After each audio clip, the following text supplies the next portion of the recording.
Bonjour ma famille dans le Seigneur, soyez bénis chez vous. Je rends grâce au Seigneur qui continue d'être avec nous, de nous accompagner dans ces moments de partage, d'édification, d'enseignement et de révélations de choses cachées.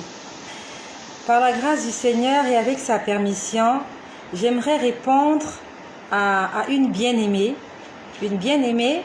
qui m'a écrit.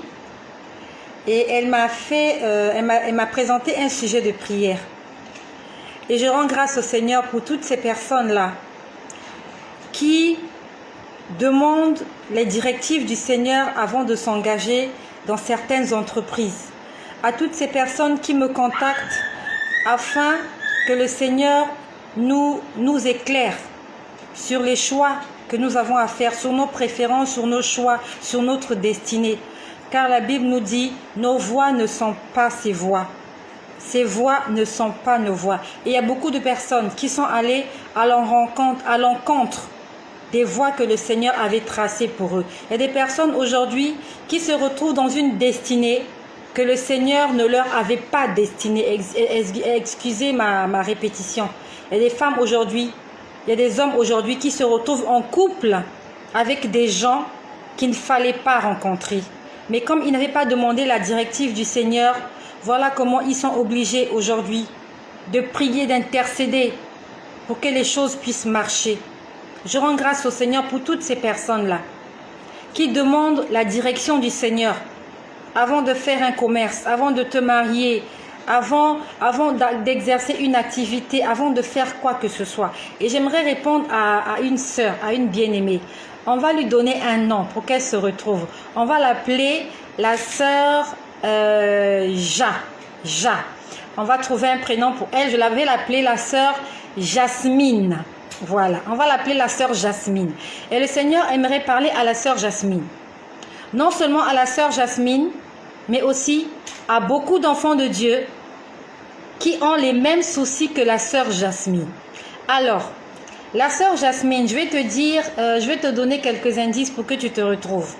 Tu m'as écrit, en fait, suite au partage que tu reçois sur cette chaîne de la part du Seigneur, nous avons commencé en novembre, décembre, ça fait 2 mois que ce site existe, ça fait 2 mois.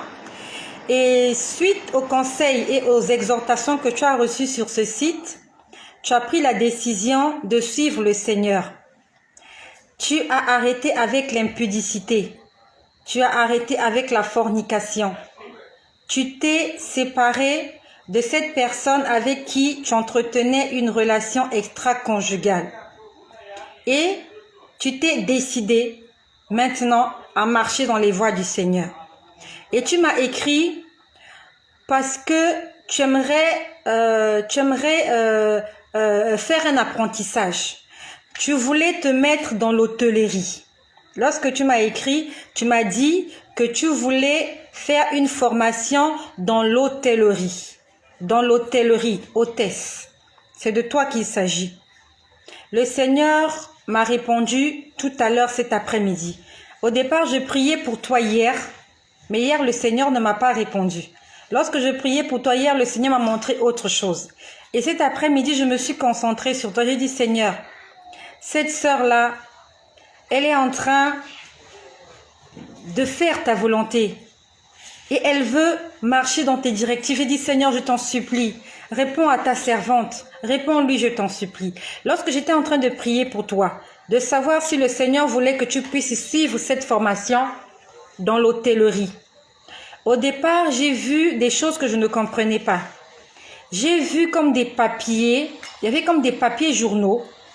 C'est comme si on les avait malaxés, on les avait mis ensemble. C'est comme s'ils avaient été mouillés et ils formaient un bloc compact. Lorsque j'ai vu ça, je n'ai pas compris. J'ai dit, Seigneur, je ne comprends pas ce que ça signifie.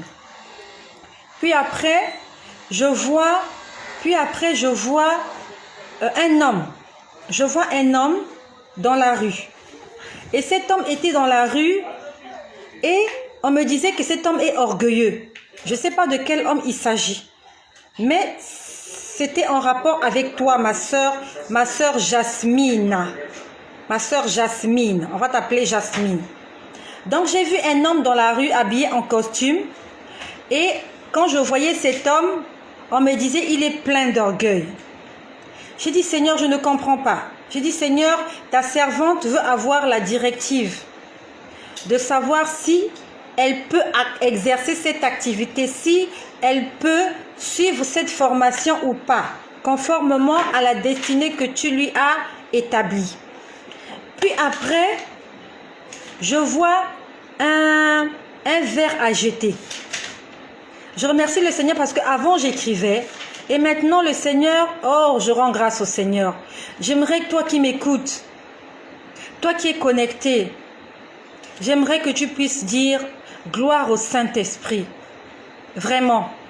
J'aimerais le dire tout le temps, gloire au Saint-Esprit. Parce qu'avant, j'étais obligée d'écrire pour retenir. Mais le Seigneur me permet maintenant de retenir tout sans écrire. Vraiment, c'est une grâce. Je ne savais pas qu'un jour je pouvais en arriver là, de retenir pendant des heures, ce que le Seigneur me montre pendant des heures sans écrire. Au départ, il fallait que j'écrive. Gloire à Jésus-Christ, lui qui simplifie nos vies. C'est vrai, le Saint-Esprit est le consolateur. Alors, j'ai tout retenu. Alors après, je vois un verre à jeter. Un verre à jeter de couleur blanc. Le verre à jeter était là. J'ai vu un sachet de café. Je ne sais pas qui était en train de faire ça. J'ai juste vu le verre à jeter. Un verre à jeter en plastique de couleur blanche. Était posé quelque part. On a pris un sachet. Je n'ai pas un exemplaire ici. On a pris un sachet de café. On a découpé le sachet de café. On a renversé le café dans le verre à jeter. Sauf que lorsqu'on renversait le café dans le verre à jeter, le café a un peu débordé. Donc on va dire que tout le contenu du sachet n'est pas tombé dans le verre à jeter. Il y a une grande partie qui est tombée dans le verre à jeter et l'autre partie est tombée à l'extérieur. Quand j'ai vu ça, j'ai dit Seigneur, je ne comprends toujours pas. C'est pour ça que toi qui m'écoutes, le Seigneur peut te parler en parabole. Il te dit quelque chose, il faut que tu lui poses la question. En fait, que tu insistes, que tu lui dis Seigneur, explique-moi clairement les choses. Je veux comprendre clairement les choses. Comme l'apôtre Paul, le Seigneur était en train de lui montrer des animaux impurs.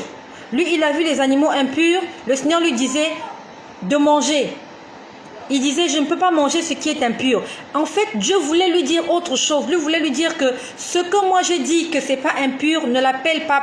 Ce que moi j'appelle pur, ne l'appelle pas impur. C'est pour ça qu'il y a des gens aujourd'hui qui reçoivent des révélations, mais qui n'ont pas l'explication de ces révélations. Aujourd'hui, pendant que tu rêves, tu peux voir que le Seigneur t'a monté une bouteille. Toi, tu crois que c'est une bouteille, mais ce n'est peut-être pas une bouteille. Pose la question, Seigneur, la bouteille que tu m'as montrée, qu'est-ce que ça signifie? Est-ce que cette bouteille, c'est une personne? Est-ce que c'est une carrière? Il faut que tu poses la question au Seigneur. Ce n'est pas parce que tu as vu quelqu'un tomber que la personne va forcément tomber. Peut-être que ce sont ses activités qui vont tomber. Peut-être que c'est son ministère qui va tomber. Peut-être que c'est sa voiture qui va tomber en panne. C'est pour ça que lorsque nous avons des révélations du Seigneur, demandons au Seigneur de nous éclaircir. Si je m'étais seulement arrêtée au départ, j'allais voir des papiers qu'on a mouillés. J'allais m'arrêter là, je n'aurais rien compris. Mais je suis restée dans la prière. Je dis, Seigneur, explique-moi. Je ne comprends pas. Il me montre les papiers. Il me montre la personne orgueilleuse. Je dis, Seigneur, je ne comprends pas. Il me montre la tasse de café, ce bol en plastique là, ce verre à jeter, on a renversé du café dedans. Je lui ai dit, Seigneur, je ne comprends pas ce que tu me dis. Saint-Esprit, c'est toi l'esprit de révélation, c'est toi l'esprit de sagesse. Donne-moi la sagesse. Sans toi, je ne sais pas quoi dire, je ne sais pas quoi penser, je ne sais pas quoi comprendre.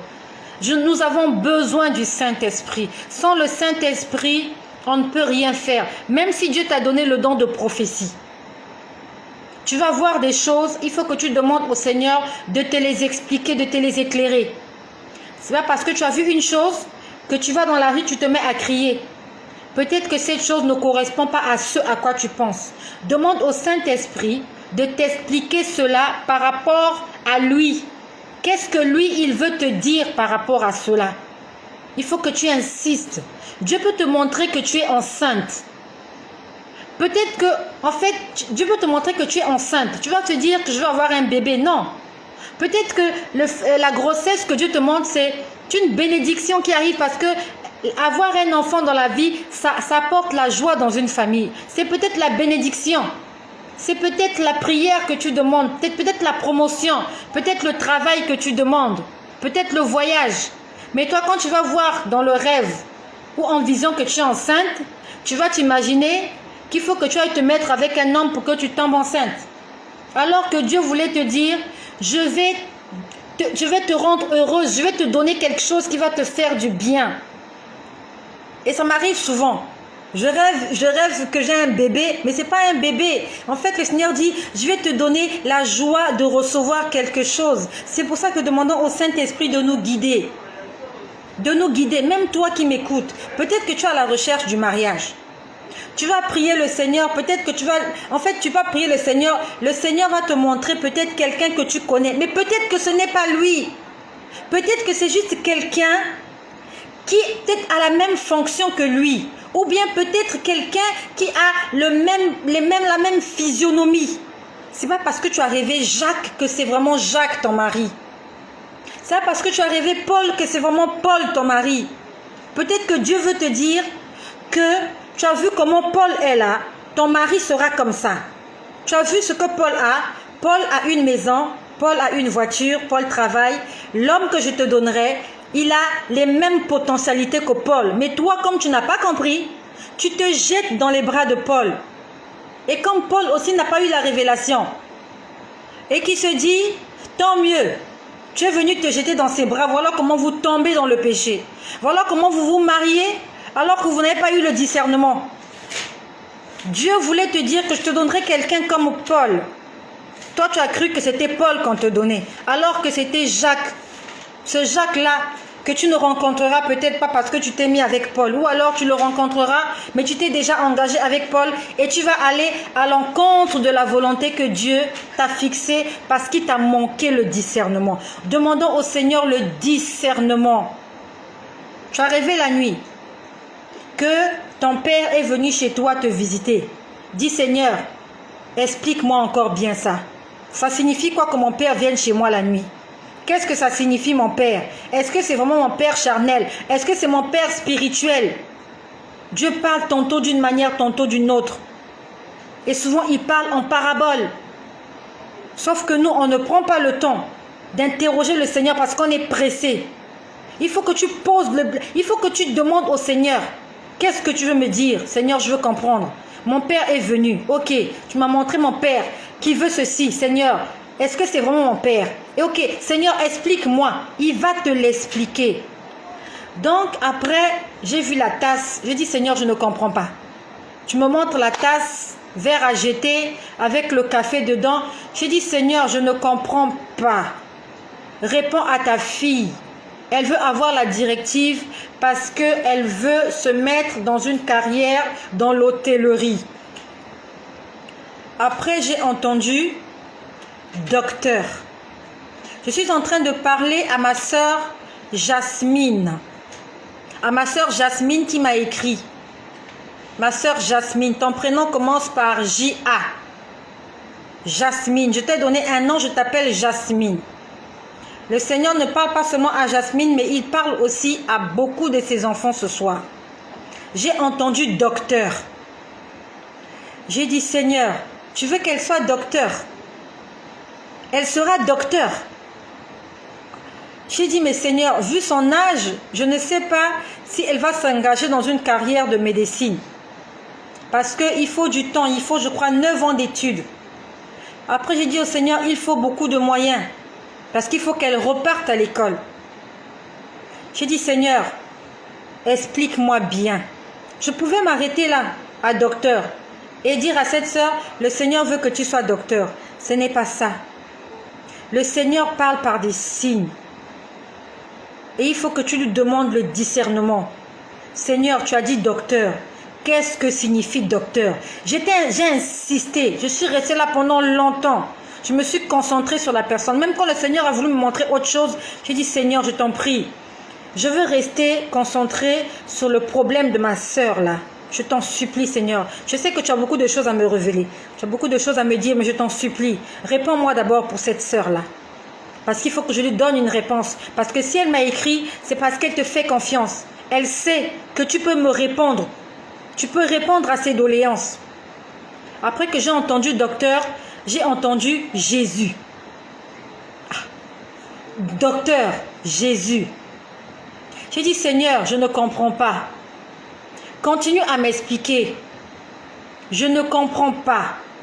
Tu me dis docteur. Après, tu me dis Jésus. J'insiste. J'ai dit, Seigneur, je ne comprends pas. Puis après, je vois une cuisine. Une cuisine moderne. On va dire c'est vraiment une cuisine moderne, une grande cuisine. Dans une, je ne sais pas si c'était une cuisine de restaurant, mais vraiment une cuisine moderne.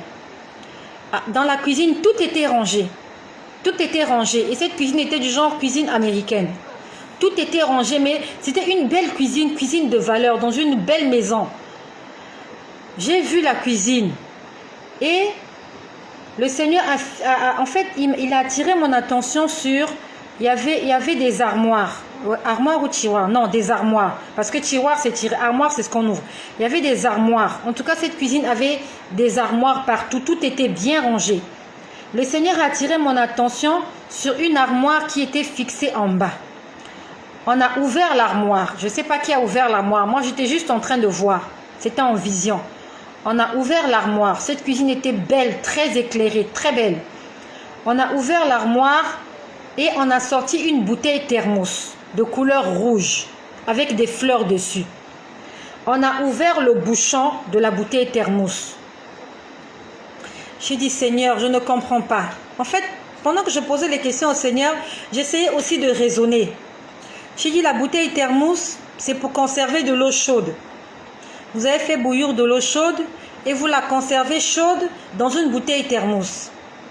L'eau qui est dans la bouteille thermos, elle peut servir pour faire du thé, pour faire du café, pour faire du lait, pour faire de la bouillie. Mais en fait, c'est pour servir à quelque chose. J'ai dit, Seigneur, j'essayais de réfléchir par mes propres intelligences pour comprendre, parce que je me suis dit, une bouteille thermos dans une cuisine, ok, ça veut dire qu'en fait, Dieu veut qu'elle fasse quelque chose. Bon, quand j'ai vu la cuisine, je me posais la question, est-ce que Dieu veut qu'elle se mette dans la restauration? Parce que j'ai vu la bouteille thermos, j'ai dit, Seigneur, je ne comprends toujours pas, je ne comprends pas. Après, j'ai entendu un ruisseau couler. J'ai entendu un ruisseau. Je ne sais pas toi qui m'écoutes si tu as déjà entendu le bruit d'un ruisseau. Quand le ruisseau coule, on entend souvent ça dans les films. Ça a un bruit très apaisant. Le bruit d'un ruisseau qui coule, c'est pas comme le bruit des vagues de la mer. Les vagues de la mer sont agressives. Les vagues dans la mer font peur. Mais le ruisseau, quand il coule, c'est avec douceur, c'est reposant, c'est beau. Et lorsque quand j'ai entendu le bruit du ruisseau, j'ai dit, Seigneur, j'ai compris. Seigneur, j'ai compris. Il est écrit dans le psaume 1. Dans le psaume 1, il est écrit, heureux l'homme qui ne marche pas selon le conseil des méchants. Heureux l'homme qui ne marche pas selon le conseil des méchants, mais qui trouve son plaisir dans la loi de l'Éternel, qui la médite jour et nuit. Il est comme un arbre planté près d'un courant d'eau, qui donne son fruit en sa saison, et dont le feuillage ne se flétrit point. Tout ce qu'il fait lui réussit. Ma sœur Jasmine, le Seigneur veut que tu sois cet arbre planté près d'un courant d'eau. Le courant d'eau, c'est Jésus. Tu donneras ton fruit en sa saison.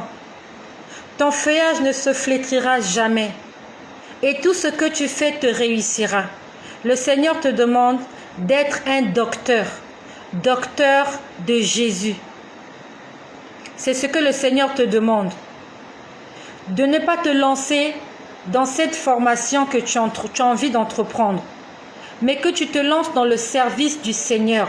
Le Seigneur t'appelle à l'un des ministères dont on nous parle dans Éphésiens au chapitre 4, où il est écrit « Et il a été donné, les uns comme apôtres, les autres comme prophètes, les autres comme évangélistes, les autres comme pasteurs et docteurs. » Le Seigneur te demande, il t'appelle à être docteur de l'évangile. Le Seigneur t'appelle à être docteur de l'évangile. Lorsque j'ai entendu cela, au départ, avant que je n'entende le courant d'eau, avant que je n'entende le ruisseau qui coulait, j'ai dit, Seigneur, il lui faut une activité, il lui faut un gagne-pain pour subvenir à ses besoins et aux besoins de sa famille. C'est là où j'ai entendu le ruisseau. Le Seigneur va s'occuper de toi. N'aie pas peur. Sois sans crainte.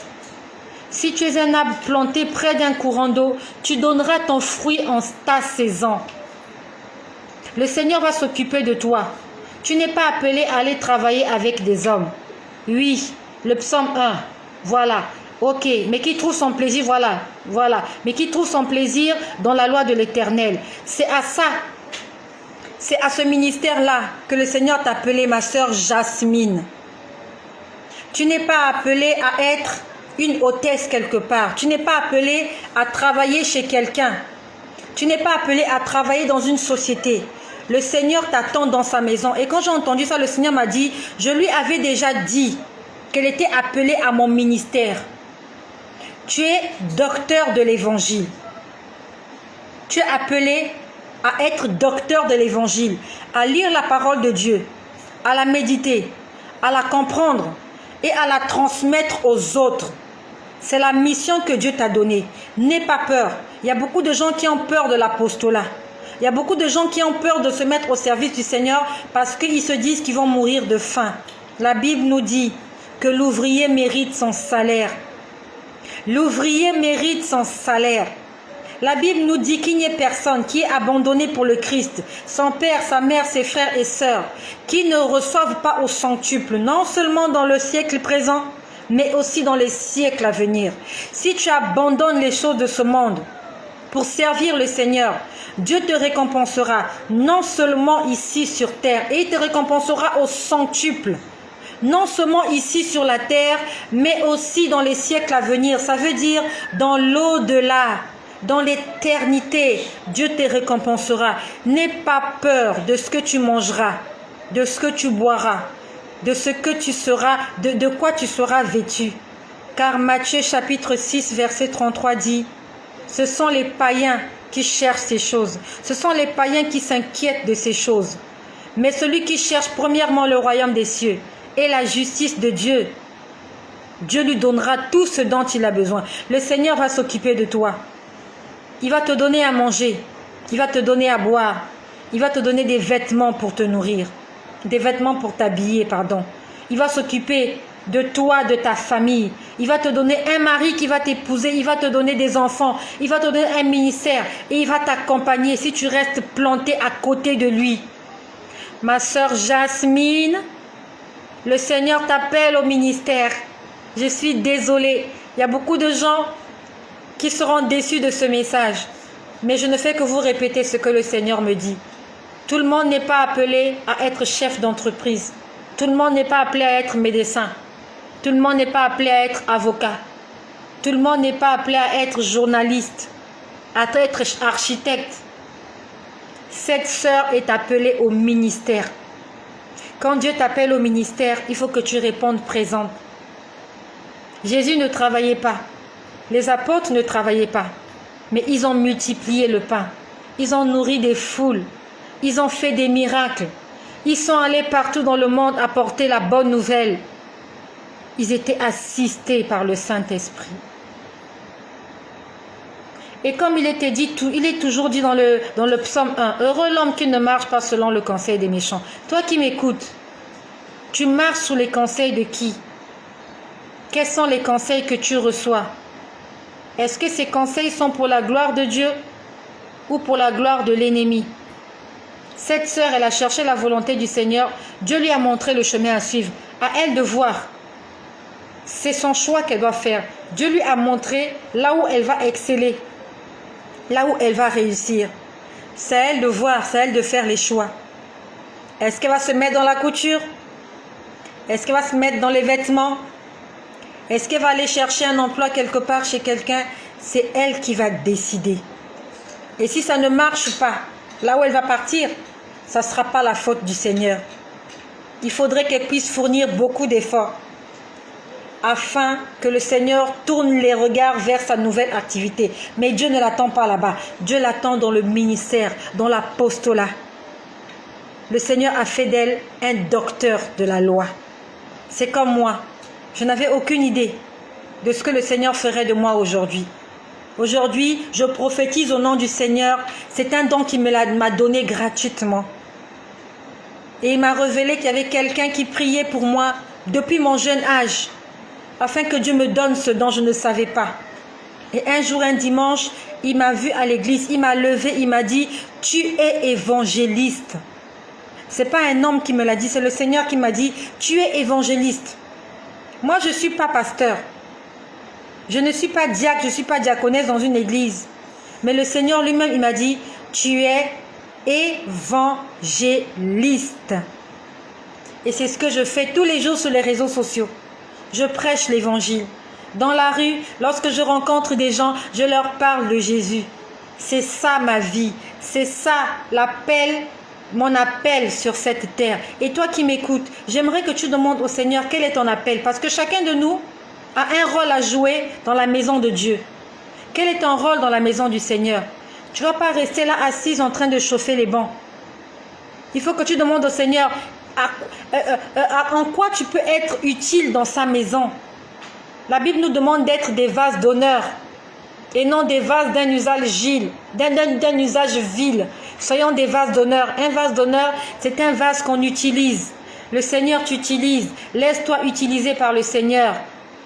Mais quels sont les conseils que tu reçois? Heureux l'homme qui ne marche pas selon le conseil des méchants.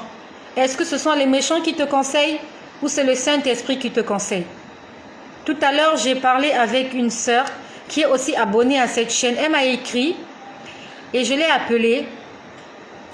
Elle m'a dit en fait qu'elle a pris la décision d'arrêter avec des relations extra-conjugales et que toute sa famille s'est fâchée contre elle.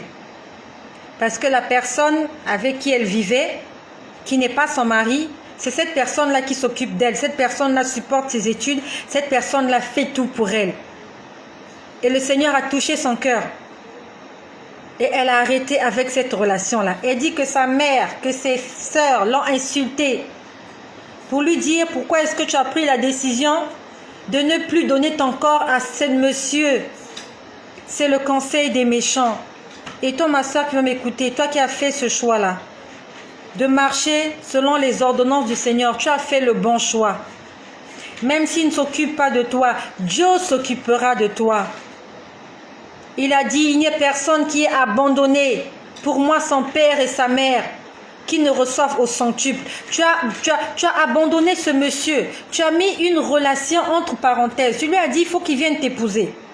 Que tant que tu ne t'épouses pas, qu'il n'y aura pas de rapport sexuel entre toi et lui. Tu as fait le bon choix.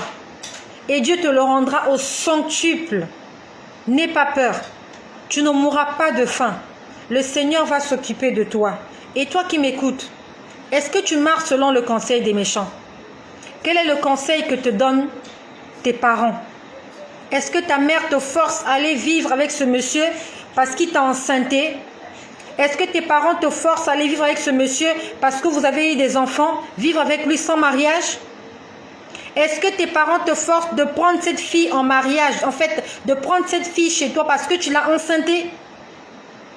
Est-ce que tes amis, tes copines, tes collègues, quels sont les conseils qu'ils te donnent? Ils te donnent quel genre de conseils? Heureux l'homme qui ne marche pas selon les conseils des méchants. Ça veut dire que si tu marches selon le conseil des méchants, tu es malheureux, tu es maudit. Parce que le contraire de heureux, c'est malheureux. C'est malédiction. Soit tu es maudit, soit tu es béni. Soyez bénis chez vous. Je rends grâce au Seigneur qui continue à soutenir cette chaîne par des révélations, par des exhortations, par des partages. Toi qui m'écoutes, toi qui as pris la décision de servir le Seigneur, n'abandonne pas. Accroche-toi. Accroche-toi fermement à Jésus. N'abandonne pas. Lis ta Bible matin et soir. Médite-la jour et nuit, comme il est écrit dans Josué chapitre 1 au verset 9. Médite-la jour et nuit. Passe du temps dans la prière. Passe du temps dans la louange. Passe du temps avec ton Dieu. Soyez bénis chez vous et que le nom de Jésus-Christ soit glorifié. Notre Seigneur, notre Dieu, notre roi.